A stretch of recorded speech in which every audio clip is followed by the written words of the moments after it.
Преоѓаме на нашиот редовен утрински собраниски брифинг, каде што колешката Весна Велкова секако има некој соговорен, интересен соговорник, се извинувам, во собранието. Весна, добро утро, со кого разговараме утринава? Добро утро. Да, како и секој утро собраниски брифинг е со нашите гледачи. Ова утро разговараме со председателката на Дом и пратеничка од истите редови на оваа партија, Маја Морачанин. Добро утро. Добро утро. Во интерес на времето, веднаш ќе почнам со прашањата. Актуелно е овде во собранието да се раздружуваат помалите партии со коалицијата Можеме, но советување дека ќе ја поддржуваат владата. Тоа се случи со Демократскиот сојуз, тоа се случи со ЛДП. Какви се намерите на Дом? Дали и како те настапува во иднина? Така, мислам дека е потребно појаснување на оваа тема, бидејќи не е многу јасно за граѓаните што тоа точно значи. Тоа се две различни работи. Заедничкиот настап во коалицијата и поддржувањето на владата како дел од мнозинството и излегување од пратеничка група. Значи, пратеничка група не треба да се поистоветува со дел од коалицијата и мнозинството.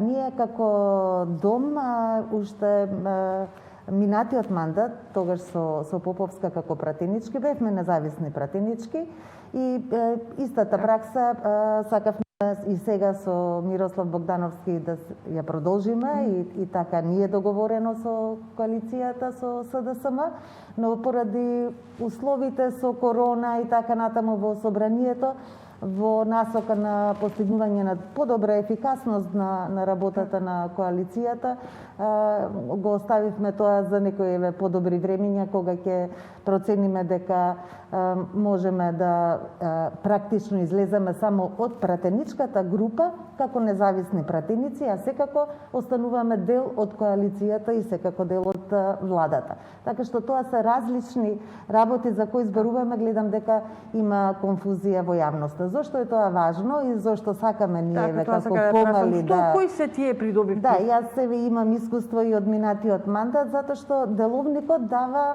поголеми можности на пратениците кои што се како независни, затоа што имате право на процедурални забелешки, на реплики кон повеќе пратеници и колегите од самата коалиција и така натаму, значи дава можност за едноставно повеќе да бидете видливи и да ги презентирате своите ставови и идеи.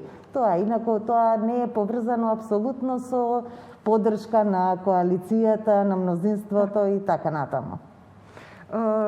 Денуиве неизбежна е актуелната тема, 3 дена веќе во фокусот е бегството, па враќањето на поранишниот шеф на УБК, па потоа лидерот на опозицијата Мицковски рече дека овај договор меѓу опозицијата, договор меѓу Заев и Мијалков, за да побара повторно предвремени парламентарни избори, но сега прво, како што најавуваше ново парламентарно мнозинство, вчера излезе со ново барање да се формира експертска влада до октомври и предвремени парламентарни избори заедно со локалните.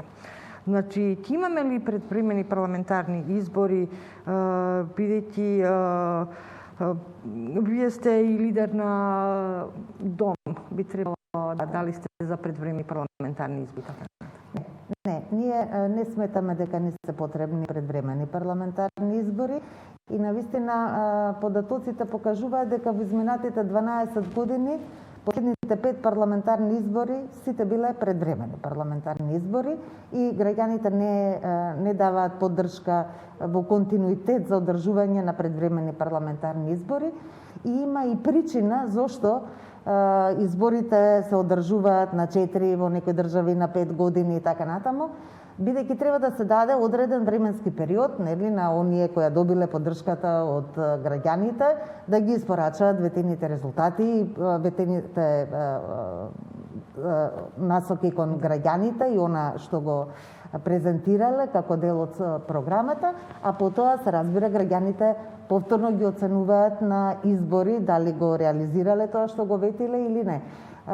Не знам што би добиле со постојано влегување во некои предвремени избори, а тоа по дефолт значи и друга реторика, нефункционалност на многу институции, вклучително нели собранието кога се распушта, и уште пред да започне официјално кампањата, ние сите сме сведоци дека сите се мобилизираат и во интерес на презентација на кампања и така натаму, а не во интерес на функционирање на институцијата и испорачување на резултати кон граѓаните.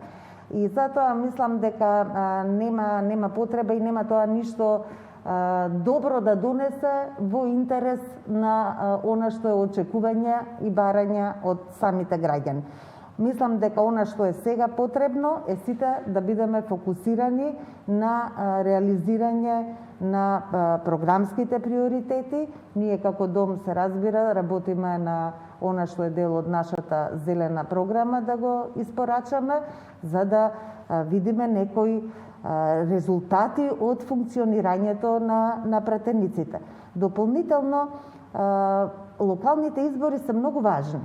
Затоа сакам да прашам, еве, например, вие сигурно се подготвувате веќе за локалните избори, но гледаме така една интересна веќе ситуација. Партиите на албанците во Македонија, например, лидерот на БЕС Билал Касами најави нели заедничко коалициско можеби здружување со ДУИ за да освојат повеќе градоначалнички места во одредени општини, нели. Истото го гледаме и кај Алијансата за албанците и Алтернатива. Они веќе се изјаснија дека и заедно ќе настапуваат како коалиција. А од друга страна гледаме, еве, повторно ќе се навртам малце, дали е се уште рано тоа да се случи кај македонските партии, да речеме? Мислам дека никој не е дефиниран во моментот, веројатно течат некои преговори и така натаму. Ние конкретно како дом имаме своја конгресна одлука и тоа ни е дел и од стратешкото планирање за самостоен настап на локални избори и во таа насока и се подготвуваме. И мислам дека е тоа најдобриот начин да секоја партија, бидејќи ние имаме своји идеологии, така, зелени вредности за кои се залагаме и кои сакаме и да ги презентираме пред граѓаните и да добиеме соодветна поддршка, и мислам дека е тоа најдобриот начин.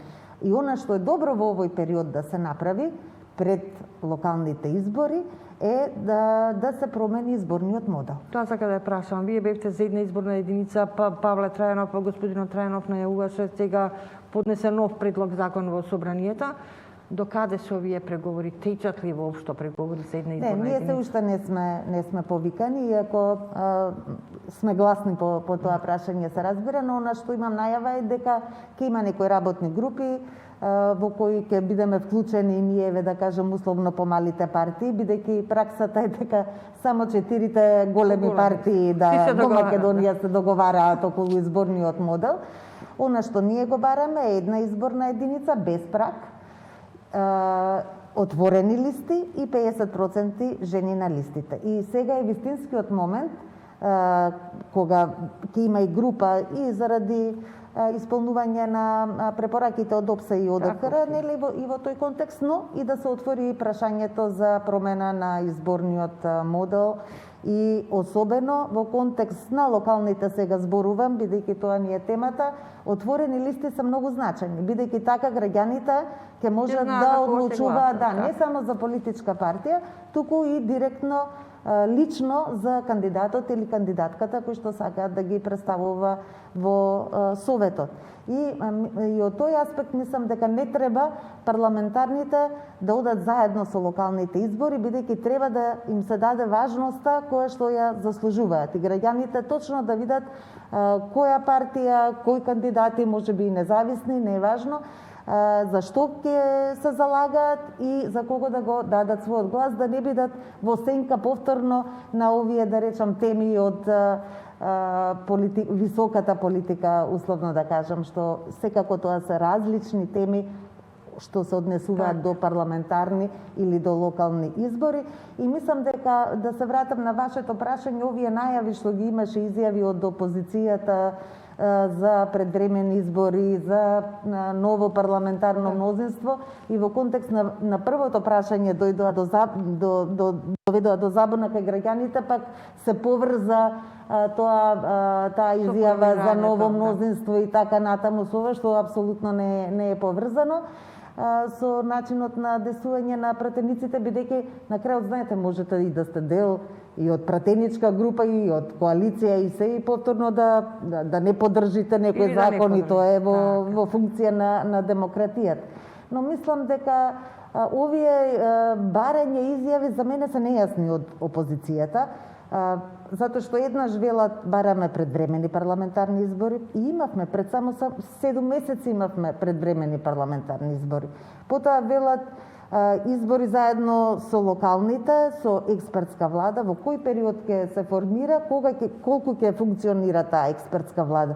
Мислам, нема да биде никаков бенефит затоа што локалните се во октомври. Додека се формира таа условно, нели, хипотетички да се формира, што ќе испорача, што може некој да испорача за 3-4 месеци. Нема логика сето тоа, за мене е нејасно всушност што е нивната определба. Денес нешто слушав дека и ако не на есен, пак следната пролет. Мислам, стварно се нејасни пораките за што се залага опозицијата и пак во контекст сака да дојде, секоја опозиција сака да дојде во власт. Неспорно, тоа не спорам, и барање за предвремени избори, интерпелација и сме имале, тоа е легитимно барање. Но ова како порака делува збунувачки во однос на барањата. Дополнително пак и со ова имаме мнозинство од 61 пратеник, некој од сегашното мнозинство премина, дури ако е така, тогаш легитимно ќе се го покажат тоа мнозинство во собрание, па и нема тогаш потреба, зашто е потребата од превремени парламентарни. Така што не се јасни барањата. Така, Морачанин, Зелена партија, сега и едно малце така зелено прашање. Невладините организации го сакам водно и од два иницијатива не се задоволни како тече заштитата на нашето Скопско водно.